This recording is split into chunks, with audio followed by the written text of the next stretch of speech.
August 1944. In the steaming jungles of New Guinea and on the battered beaches of Saipan, Japanese soldiers laid down their weapons with trembling hands. For many of them, it was the most shameful act imaginable. From childhood, they had been taught that surrender was worse than death, that a soldier who allowed himself to be captured betrayed not only the emperor, but his ancestors. To be taken alive was to abandon honor. And yet, starvation, wounds, and the overwhelming firepower of the Allied advance left them no choice. Shackled by exhaustion, they stumbled into captivity with dread coiled deep in their stomachs. What awaited them, they believed, could only be torment. Their fears were not unfounded. They had witnessed, or at least heard whispers of, what life meant for Allied soldiers captured by Japan. In camps from Burma to the Philippines, prisoners had been driven to forced labor on railways and airfields. Beatings were routine. A misstep in drill could earn a fractured rib. A moment of fatigue under a tropical sun could bring the butt of a rifle crashing down. Malnutrition hollowed men's cheeks until they looked like ghosts. Tales of the Bataan Death March, where thousands of American and Filipino troops had perished from thirst, heat, and brutality, had filtered even back to the rank and file of the Imperial Army. Japanese soldiers knew this because some had been guards. Others had seen the prisoners shuffling past, eyes glazed with suffering. If this was how their own country treated captives, how much harsher would the Americans be in return? The image they carried of the United States was monstrous. Propaganda back home had painted Americans as devils, inhuman, skin-towering, brutal, devoid of mercy. Leaflets and newsreels described them as cowards who relied only on machines, yet at the same time as sadists who would mutilate prisoners for sport. Mothers warned their sons that if captured, they would be tortured or paraded like animals. The logic was grim but persuasive. Better to die by your own hand than fall into enemy hands.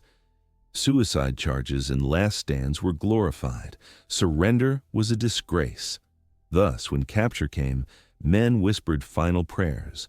Some expected to be executed on the spot. Others imagined being herded into pits or packed into cages without food. A few even believed rumors that Americans would ship them to laboratories for experiments, as grotesque revenge for Japanese cruelty. For soldiers who had been taught to see the enemy as less than human, it was impossible to imagine the enemy might see them as men at all. The moment of surrender itself was often a blur, shouts in English, rifles aimed, hands raised high. Many prisoners closed their eyes, waiting for the bullet that never came. Instead, they were searched briskly, sometimes offered water, then marched toward holding pens. Already confusion set in. One recalled that when a U.S. Marine tossed him a canteen, he refused to drink, certain it was poisoned. Only after watching another prisoner gulp it down and survive did he dare to raise it to his lips. The cool water was the first hint that reality might not match the nightmare. Transport was long and exhausting. Ships carried them across the Pacific, crammed into holds under guard. On deck they stared at the horizon, unsure if they would ever see Japan again. Some convinced themselves that the voyage was a prelude to execution. Others muttered that they would be forced into slavery on American soil. The uncertainty gnawed at them more than hunger or fatigue. When the ships finally docked in Hawaii, Guam, or San Francisco, the prisoners' anxiety only deepened. American guards with rifles stood waiting, but there were no jeering crowds, no staged humiliations. The men were marched in silence to trains or trucks. A diary kept by one prisoner described the surreal calm. "We waited for blows, but none came. The enemy did not curse us, they only counted us like packages." The absence of hatred was as unnerving as cruelty would have been. Arrival at the camps brought the first true shock. Behind barbed wire, they found rows of wooden barracks, neat and orderly. There were kitchens with smoke rising from chimneys, suggesting hot food rather than starvation. There were infirmaries staffed with medics. Red Cross representatives moved through the processing stations, checking names, recording health. These were details that no Japanese-run camp would have wasted on prisoners. The very existence of paperwork hinted at something alien. Rules. The first meal was unforgettable. Prisoners shuffled into a mess hall, bracing themselves for gruel or spoiled scraps. Instead, tin trays were filled with rice, vegetables, sometimes even meat. Weak coffee was poured into metal cups. One man stared at the plate in disbelief, then burst into bitter laughter. "They feed us like soldiers," he muttered, "while our families at home starve." That night, lying on wooden bunks beneath wool blankets, many could not sleep, not because of hunger or blows, but because they could not reconcile what they had just experienced with everything they had been told. Still, suspicion ran deep. Some prisoners whispered that the food was bait, that kindness was a mask. They waited for the moment when the true punishment would begin. They examined each gesture for hidden meaning. When an American guard held open a door, they hesitated, convinced it was a trick. When a Red Cross worker handed out soap, they wondered if it contained some hidden poison. Trust was impossible. Fear was ingrained too deeply. Yet day after day passed, and the brutality never came. Roll call was brisk but not vicious. Work details involved laundry or kitchen duty, not backbreaking labor in mines. Guards appeared bored more often than angry. The routine was strict but not sadistic. The absence of cruelty itself became a kind of torment. One soldier later wrote that, "Every kindness was like a wound, for it made me wonder if my country had lied to me all along." In the evenings, prisoners huddled in their barracks, whispering about the contradictions. They thought of the Allied men wasting away in Japanese camps and wondered why Americans did not treat them the same way. Was this mercy a tactic to shame them? Was it propaganda to prove America's superiority? Or was it something even harder to accept, that the enemy might truly see them as human beings? The most bewildering moment came when announcements were made about optional classes. At first, men assumed it was forced indoctrination, some psychological weapon. But the truth was simpler and stranger. The Americans were offering to teach them English. Chalkboards were wheeled in, notebooks distributed. Prisoners who had braced for beatings found themselves copying letters of the alphabet. A sergeant who had expected torture now stumbled over the words, "Good morning." It was almost unbearable in its absurdity.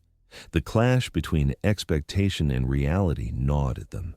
They had expected to be stripped of dignity, yet they were given books. They had braced for chains, yet they were offered education. They had imagined starvation, yet they ate meals more substantial than what many of their families received back home. Each day widened the gap between the world they thought they knew and the one they were living. And in that gap, something began to shift. The Japanese soldiers had stepped into captivity expecting torment. What they found was not paradise. It was still prison, with fences, guards, and lost freedom, but it was also something they had never imagined, a place where the enemy chose to fight not with cruelty, but with civility. That contradiction unsettled them more than blows ever could. It was the beginning of a transformation, one that would reach far beyond the barbed wire, shaping not only their fate, but the future of post-war Japan itself. When the first announcements were made, many prisoners thought they had misheard.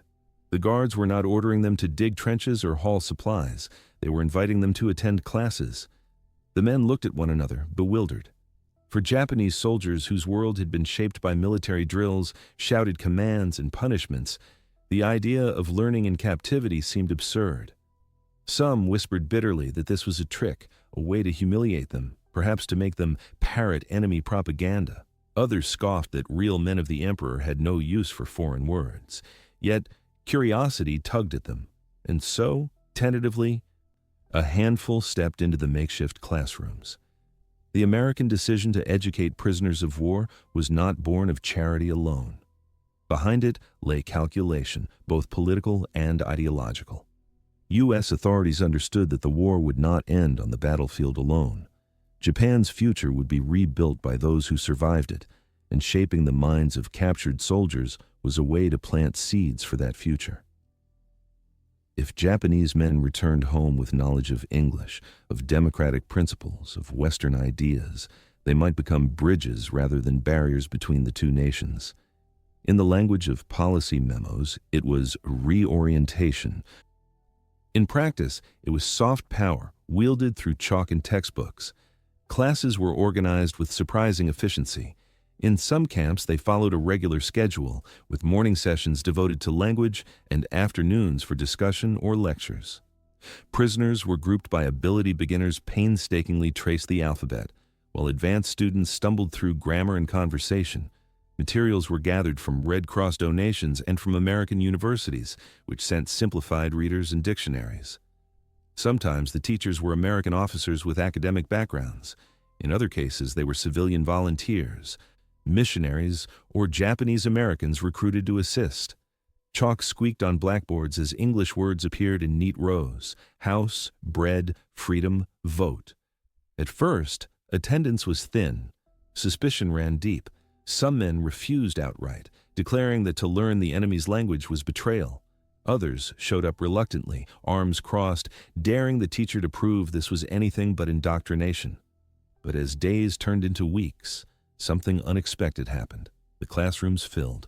Curiosity eroded resistance. Men who had grown up in villages where opportunity was scarce suddenly found themselves holding books and pencils. For many, it was the first formal education since childhood.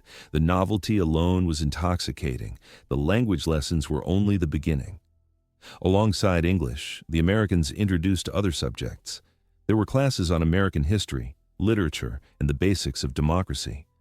Prisoners read about elections, constitutions, and rights. They studied simple stories from Western novels, Shakespeare rewritten in plain English, essays about liberty and citizenship. Some sessions touched on science or geography, offering glimpses of a world wider than the islands they had once sworn never to leave. The purpose was clear: to expose them not only to words, but to ideas. Reaction among the prisoners varied. Some remained deeply skeptical, insisting the lessons were camouflage for propaganda. They scribbled notes in secret, preparing to resist mentally even if their bodies were confined. But others found themselves drawn in despite themselves. One soldier later admitted that he had joined the class only to mock it, but within weeks he was competing with his bunkmate to memorize vocabulary. Another remembered the shock of reading an American poem aloud, hearing foreign words roll off his tongue like a song. "I had been told America was only steel and bombs," he wrote years later, "but here I found it also had words." The classes also became spaces of unexpected human contact. Teachers sometimes spoke halting Japanese, laughing with their students at mistakes. Prisoners who had once seen guards only as silhouettes behind rifles now met Americans as instructors, patient and at times even kind. This blurred the rigid lines of enemy and captive. For men raised in a culture where surrender was shame, it was disorienting to be treated as pupils instead of prisoners. One recalled the strangeness of raising his hand to ask a question and receiving not a slap, but an answer. The psychological effect was profound.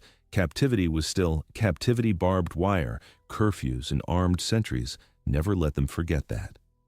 But within the classroom walls, there was a different rhythm, one that hinted at possibilities beyond the war. Men who had marched into camps expecting only degradation now found themselves reciting English phrases, practicing polite greetings, even writing letters in a foreign script. For the first time, they glimpsed a future in which survival meant more than endurance. It meant transformation. Not every prisoner embraced the opportunity. Some resisted to the end, convinced that learning the enemy's language was a betrayal of family and homeland. They mocked classmates as traitors, warning them that back in Japan they would be shunned. But even among the skeptics, curiosity often betrayed them. It was common for a man to slip quietly into the back of a classroom, listening without admitting he was interested. Slowly, resistance eroded as language bridged gaps that barbed wire could not. There were moments of humor and humanity that pierced the gloom of captivity. A teacher once asked his class to practice the phrase, "I am hungry." The men burst into laughter, repeating it with gusto, for hunger was something they all understood too well. Another time, a lesson on American holidays introduced the word Thanksgiving. The concept baffled them, yet the image of feasts and family gatherings lingered. Some joked that perhaps the Americans had invented the holiday only to feed prisoners. The Americans also encouraged creative expression. Camps organized small libraries stocked with donated books and magazines. Theater groups formed, performing skits in halting English, often parodying their own situation. One diary recalls a play where prisoners staged a mock roll call, imitating guards with exaggerated accents, leaving both captives and sentries chuckling. Music, too, became part of the education. Songs in English were taught, their melodies drifting across the camp at night, transforming the soundscape of captivity into something unexpectedly gentle. The ideological motive behind it all remained clear. By teaching English in Western culture, the United States sought to demonstrate not only power, but values.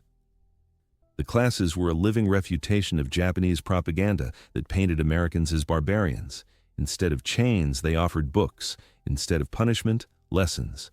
The message was subtle but relentless. Civilization, not cruelty, defined the victor. And for many prisoners, that realization was as destabilizing as defeat itself. Over time, the classes reshaped daily life. The camp schedule revolved not only around roll calls and meals, but also lectures and study sessions. Groups of men huddled in barracks at night, practicing vocabulary by candlelight. Some fashioned homemade flashcards, repeating words until exhaustion. Others debated the strange concepts they encountered: liberty, equality, the vote. These were alien notions for men raised under an emperor who was worshipped as divine. To discuss them freely, even within prison fences, felt both dangerous and liberating. There was tension, too. Not every guard supported the initiative. Some muttered that America was wasting resources on enemies while its own soldiers fought and died overseas. One sergeant reportedly remarked, "We give them books while our boys get bullets." Yet, policy prevailed, driven from Washington by officials who believed re-education was as important as rations. The irony was stark. In the middle of total war, classrooms thrived behind barbed wire. For the prisoners, the experience was often contradictory. Gratitude mingled with guilt. They ate meals richer than those their families endured under bombing raids. They learned words their brothers, still fighting, would never know. Some lay awake at night tormented by the paradox. To accept the enemy's kindness was to acknowledge that their own leaders had lied. One prisoner confided to his diary, "I learn their language, but each word feels like betrayal." Another confessed, "I want to hate them, but they teach me as if I were their child." Yet despite resistance, the transformation spread. As months turned into years, hundreds of Japanese prisoners gained working knowledge of English. Some could read newspapers, others held conversations. A few became so proficient that they assisted in teaching newcomers. The classrooms, once viewed with suspicion, became a point of pride. Men competed for top marks, boasted of their fluency, and dreamed quietly, cautiously of futures where these skills might matter. The impact was not limited to language. Exposure to democratic ideals left deep impressions. A prisoner who had memorized the Japanese imperial rescripts now found himself reciting passages from the U.S. Constitution. Another, raised to bow before authority without question, was startled by the idea that ordinary citizens could choose leaders. These seeds of thought, planted in captivity, would one day take root in a defeated Japan searching for new identity. By the end of the war, the educational programs had become one of the most distinctive features of the Japanese POW experience in America. They were not luxuries, but deliberate strategies, an attempt to win the peace before the guns had even fallen silent. For the prisoners, they were both a blessing and a torment, a chance to learn and a constant reminder that the enemy who taught them might understand humanity better than their own leaders had allowed. Looking back, one former prisoner summarized it simply. "I entered the camp expecting punishment. Instead, they gave me a pencil. I thought it was a weapon disguised, but it was not. It was a key."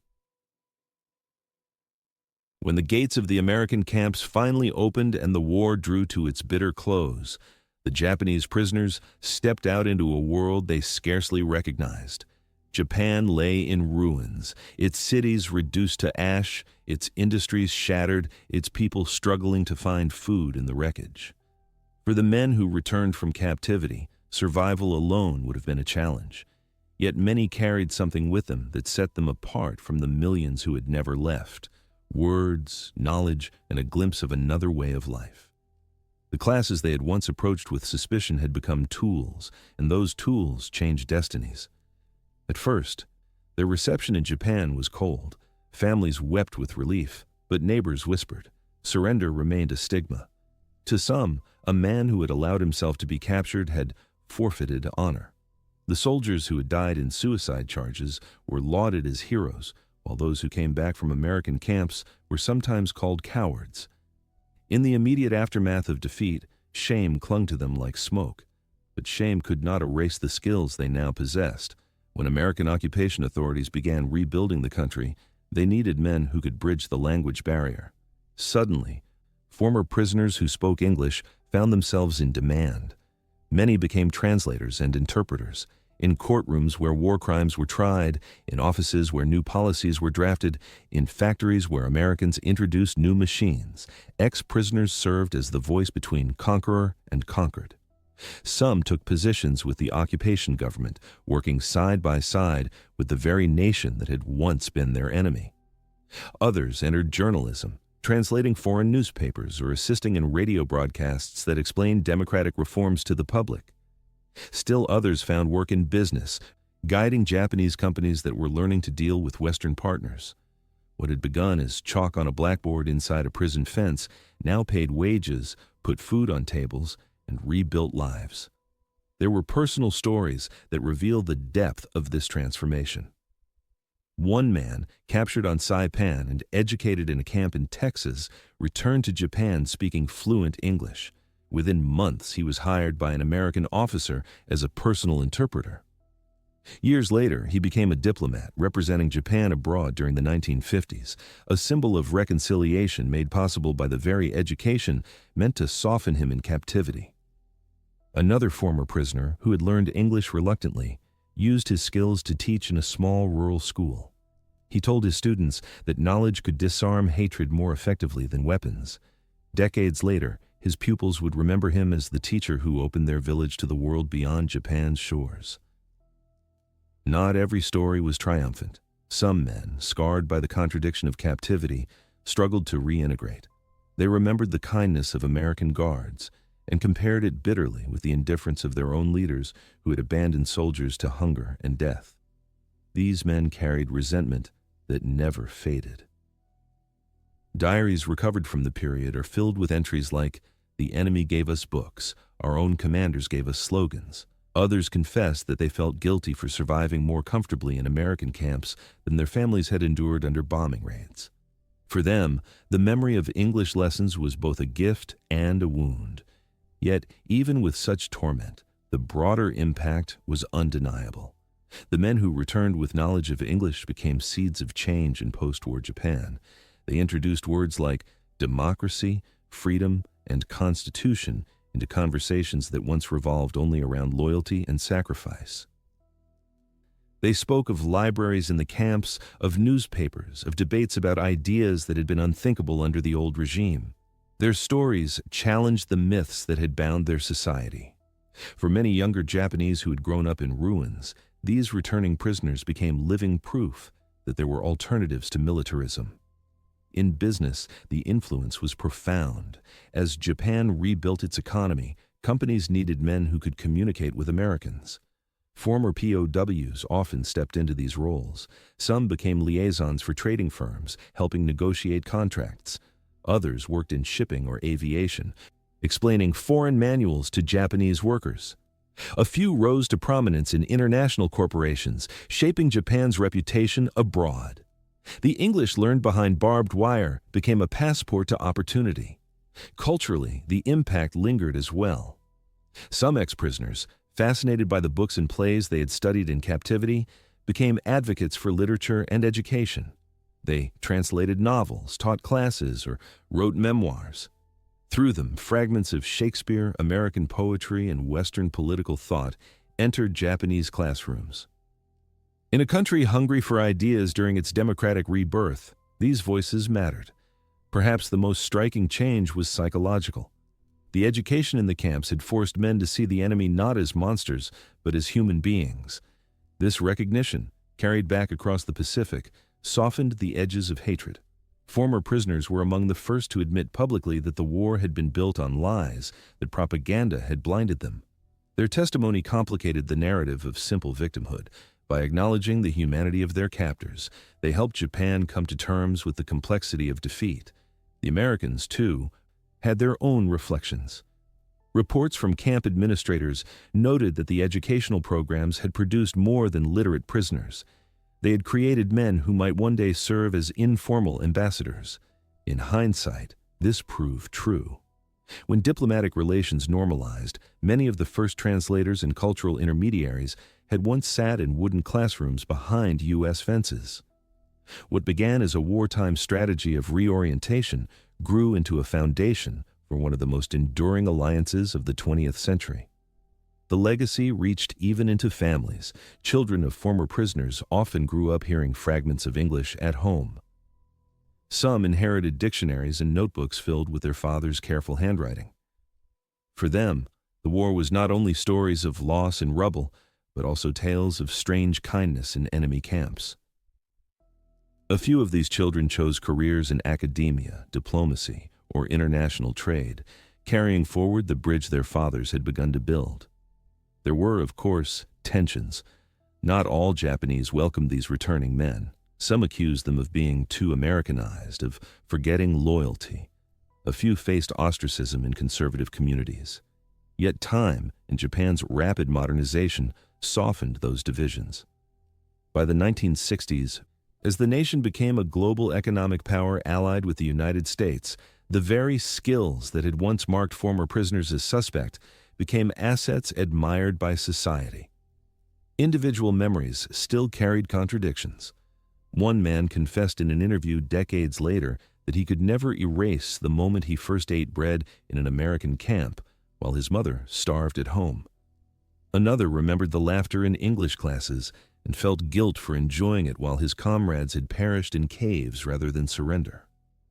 Yet, even these conflicted memories underscored the truth. The education had shaped them in ways no one could have predicted. Historians today see the program as one of the most unusual experiments of the war. Instead of relying solely on force, the United States had used ideas as weapons. The classrooms, modest as they were, undermined decades of militarist indoctrination. They offered a glimpse of another world, one where survival did not require blind obedience, and where the enemy's culture could become a resource rather than a threat. For the prisoners, the lessons were unforgettable because they were unexpected. To be given knowledge instead of punishment was the most disarming act of all. In the long arc of history, the effect was larger than the individuals. The thousands of former POWs who returned to Japan helped smooth the path of post-war cooperation. They translated not only language, but also values, explaining Americans to their compatriots and Japan to Americans. They served as quiet mediators, uncelebrated but essential. And behind their ability stood the memories of classrooms in prison camps where chalk on blackboards had begun to rewrite destinies. The paradox remained. Men who had expected to die in captivity instead carried home the very tools that helped their nation rebuild. The knowledge learned behind wire fences did not erase the pain of war, nor did it absolve the cruelty inflicted by Japan on its own captives, but it created openings where none had existed. It gave men who had lost honor the chance to reclaim purpose. It gave a defeated nation men who could speak across boundaries, and it left behind a lesson still worth remembering, that sometimes the most powerful act in war is not vengeance, but education. Years later, when asked what had surprised him most about his captivity, a former soldier paused. He had endured hunger, fear, and shame. But what lingered in his mind was neither the fences nor the guards. "They taught me words," he said simply, Those words carried me through life. I expected chains. They gave me a language. That, more than any battlefield, was where the war truly ended. If you found this story as surprising as the men who lived it, make sure to subscribe so you don't miss the next episodes, and I'd love to hear from you. What did you think of this story? Should we explore more untold moments of POW history, or dive into other hidden chapters of World War II? Share your thoughts in the comments, and if you enjoyed the video, don't forget to give it a like. It really helps bring more stories like this to light.